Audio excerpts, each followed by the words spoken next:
and I've learned a few words of Kurdish. But I've learned of one phrase that unfortunately we have to use today. It's a sad phrase, but it's one of hope. When someone dies in the struggle, they call them Shaheed. It means our blood. They're martyrs. And they say Shaheed Namirin. It means our martyrs never die. They live on in the struggle. And we have martyrs. We have martyrs. Hundreds, thousands of years we have martyrs. So I want you all to practice a little Kurdish with me today. And say Shaheed Namirin. Shaheed Namirin. Shaheed Namirin. Shaheed Namirin. Shaheed Namirin. Shaheed Namirin. Thank you. Bijou Rojava.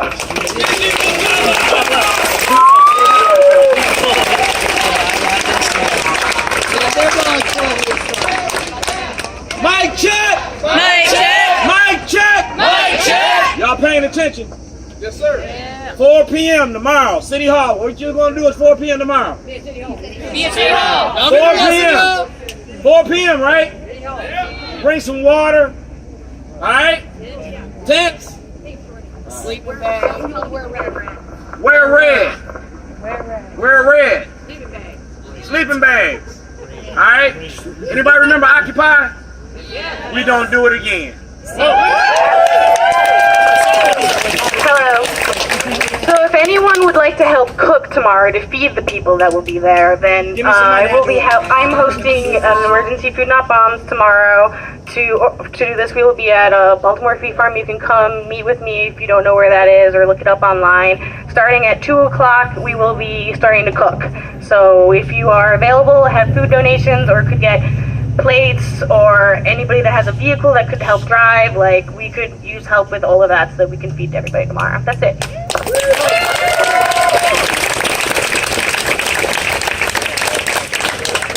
Hi, can everybody hear me? Okay. My name is Lily. I am 13 years old. I am from Michigan. I felt the need to say something because I have trans friends all over and black friends all over that are struggling, that I feel the need to support, and I feel that I need to be somewhere doing something to help anybody out there that is struggling with what is happening, that is in this situation right now. I feel that it is very important to give back and speak up. Thank you. 13 years old.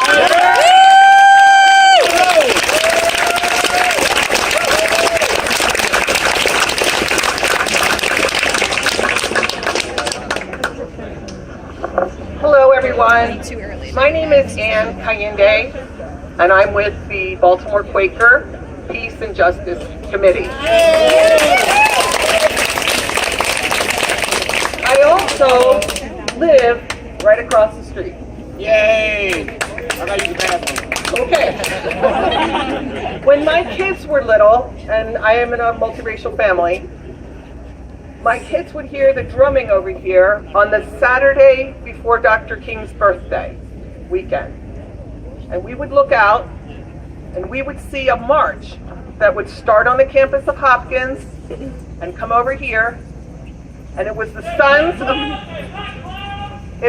sons of Confederate veterans. And they would come over and they would have their tribute to Jackson and Lee on the Saturday before Dr. King's birthday. I got it. And that was it. There were just those people here. My kids were really upset. I was really upset. And we talked and we thought and we prayed. What should we do?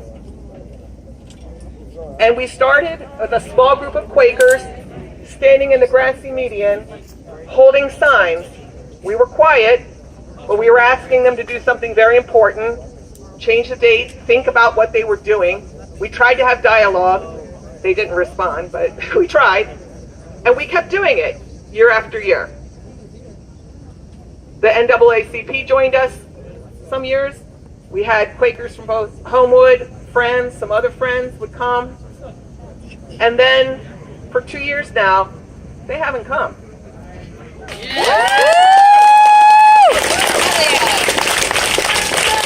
I have not thrown away my signs because I am concerned that they will come back. We have to be vigilant. And when they had the hearings and the testimony in front of the city council, my daughter, who was 14 at that time, gave testimony about what this statue here means to her and the other kids in Baltimore and why it should be moved. Why it should be moved.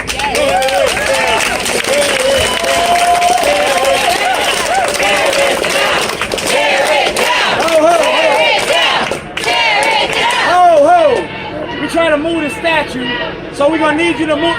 Excuse me. You're gonna have to move. We're gonna move the statue up here. If they won't tear it down, we'll replace it!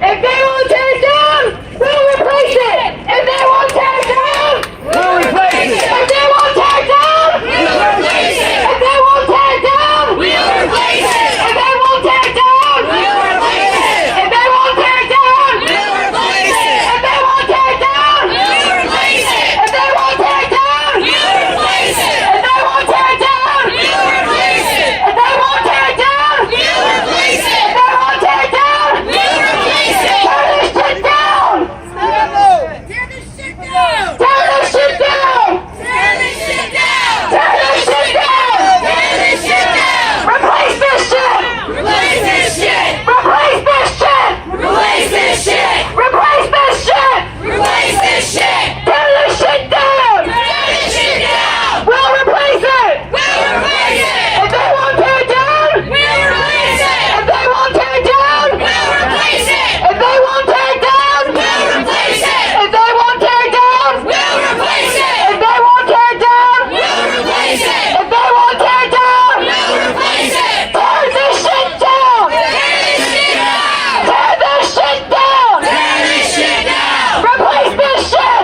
Replace this shit! Replace this shit! Replace this shit! Replace this shit! Replace this shit! If they won't tear it down, we'll replace this shit! If they won't tear it down, we'll replace it!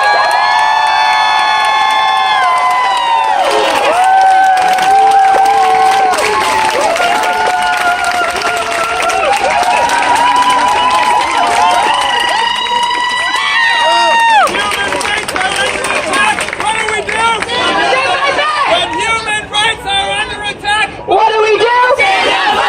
When human rights are under attack, what do we do? Stand up like that! When human rights are under attack, What do we do? stand up like that! When human rights are under attack, what do we do? Stand up like that! When human rights are under attack, What do we do? stand up like that! When human rights are under attack, what do we do? Stand up like that!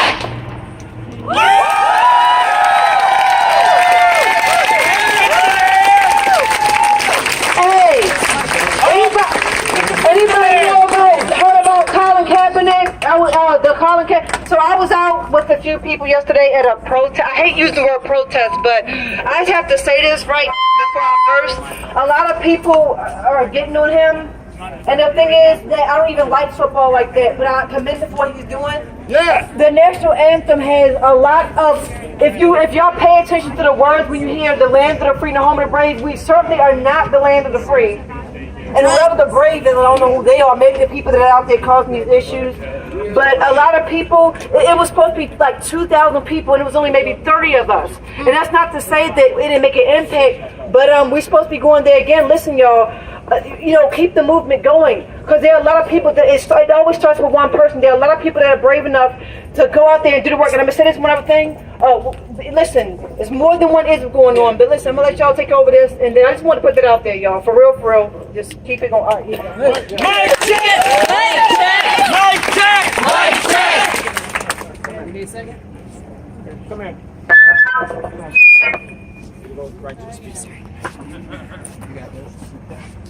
Y'all paying attention? Mic check! Mic check!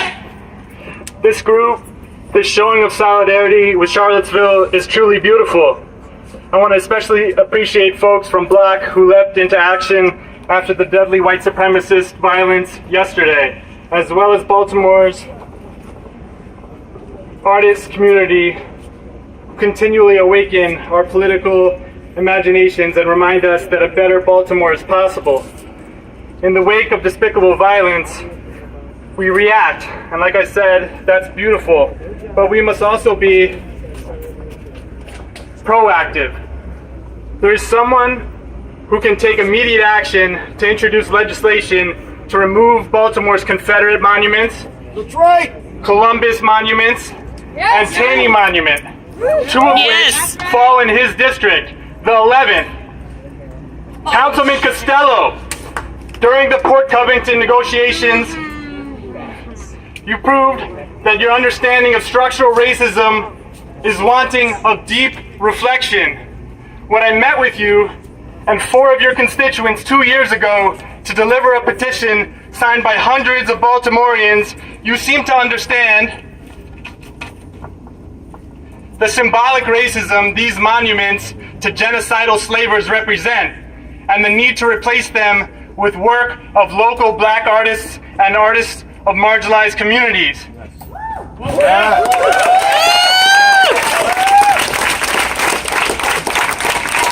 Councilman Costello, you have an opportunity to do the right thing. Please don't let that opportunity slip away.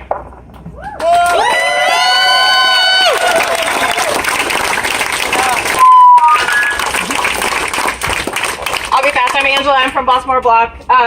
So speaking of Eric Costello had activists. Yeah, fuck Costello. Quite frankly. Eric Costello, the last time that Baltimore Block turned up at City Hall to protest the mandatory minimums, Eric Costello took that opportunity to have a member of our collective not only arrested but assaulted by Thompson from the Baltimore Police Department. Hello. Captain Charles Thompson. who already has a lawsuit by us for arresting the same person 2 times prior. That's the 3rd time he arrested the man. Yeah, Thompson is a career criminal. So come to City Hall tomorrow. They're going to vote on the mandatory minimums tomorrow. We're out here to talk about ending white supremacy. White supremacy is not just what happened in Charlottesville yesterday. White supremacy is the whole fucking prison system. Every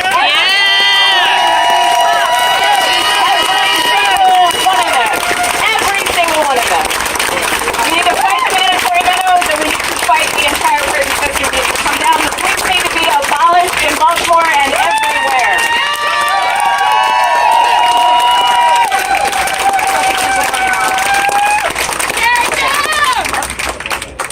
Hi everyone, I'm Rebecca from Maryland Working Families. I'll be really brief.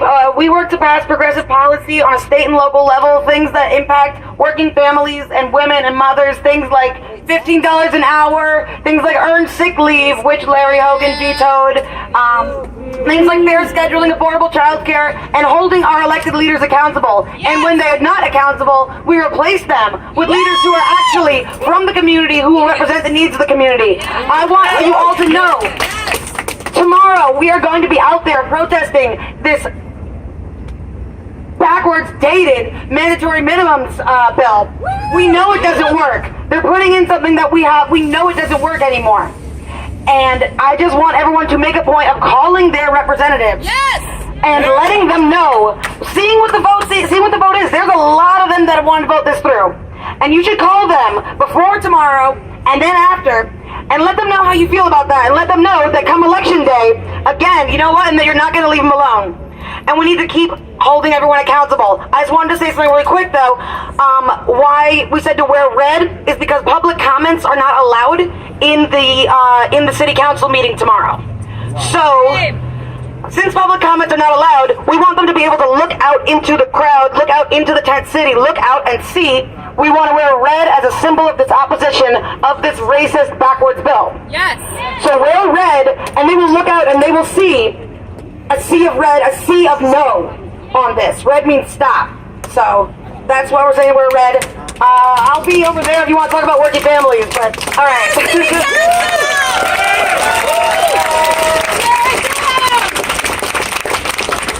City Council! Tear down these racist statues! Pablo!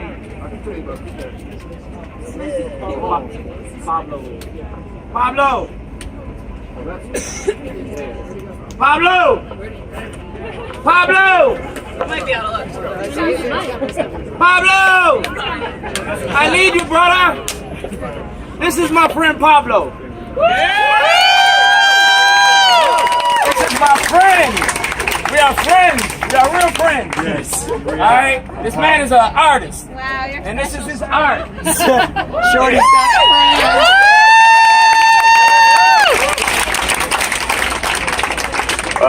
Well, thank you so much.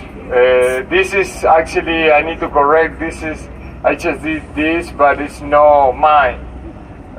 This is happened because everything, and I am one more part of this, and like a valuable of like everybody here today and everybody doing something for all the struggle. I just want to say thank you, and actually, I don't know where is Owen. Owen, here, please come here to help me. Well, I don't know, I was not listening to you, but Owen was who approached to me when, like 2 years ago, with the idea to do the sculpture, and we do it together, but always was like this was for everybody. It's not my sculpture, it's from all of you. Okay, thank you so much. And I just want to say something about Pablo. The original sketch that I brought to him was a little bit different from this. It was a drawing of Harriet Tubman with a brick in her hand aimed at Lee Jackson. And Pablo said, we can't be violence with violence, and we need to be violence with love. So that's what this is about.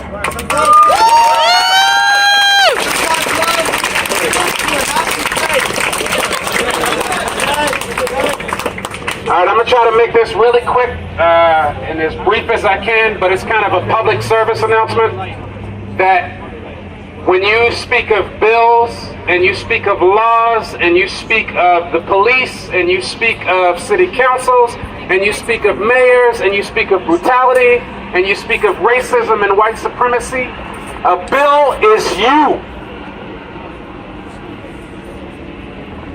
A bill is you, which means that everything that we are fighting against and everything that we are remaining reactive in respect to is in actuality all of us. And the biggest crime is not day by day things that happen and the things we see on CNN and the things that people tell us we should be mad about. The biggest crime is that we watch this and then we come out and we react to it. And the people that we are fighting against live in our neighborhoods. We elect.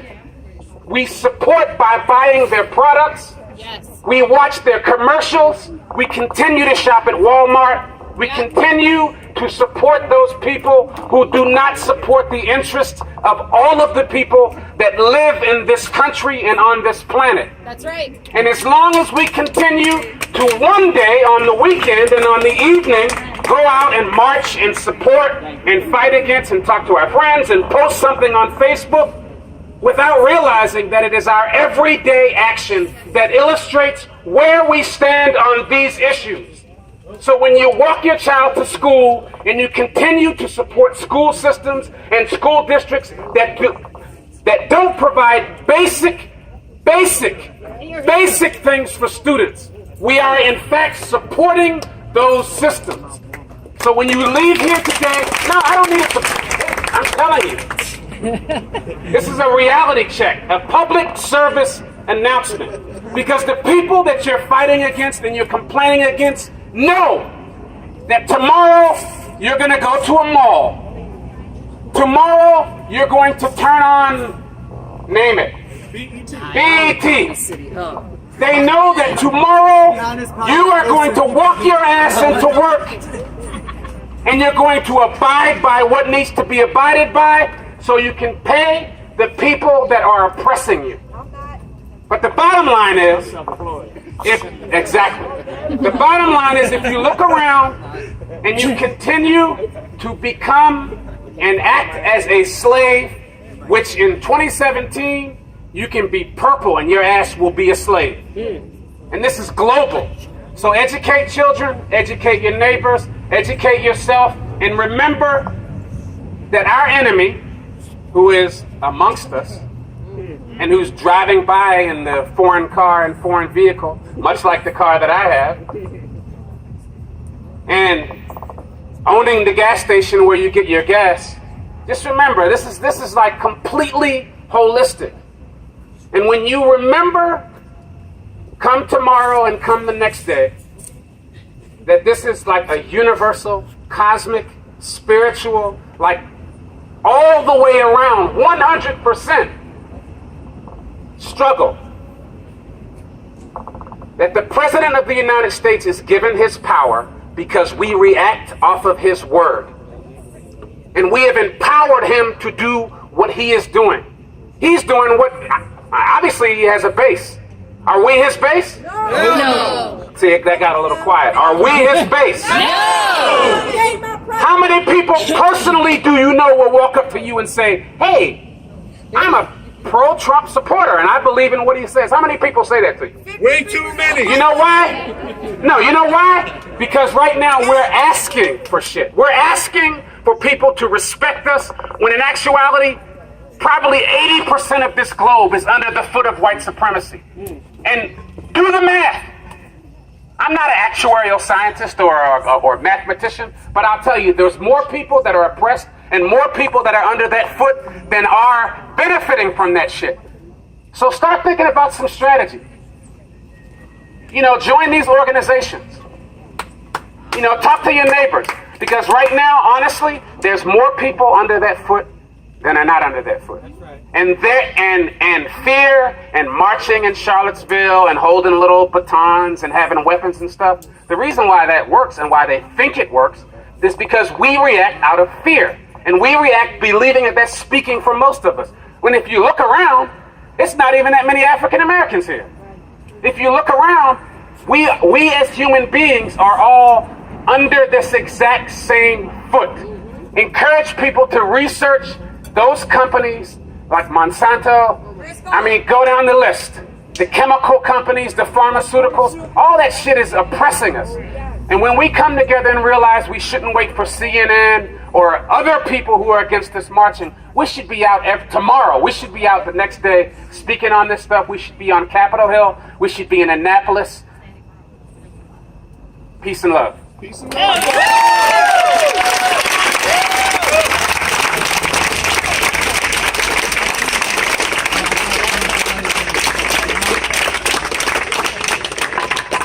Look, we could probably be out here all night, but I'm maybe suggest. Weed, I stay.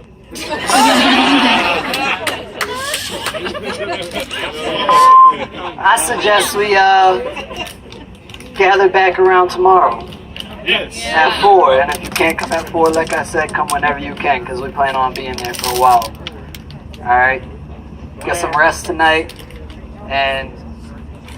You know, if you want to stick around and talk to people, hang around, you know, talk. We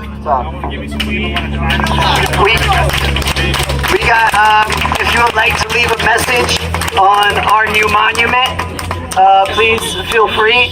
I believe we have some writing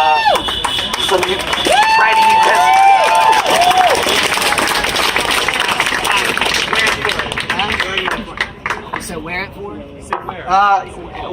4 o'clock in front City Hall, War Memorial Plaza, that patch of grass right there. That's ours now.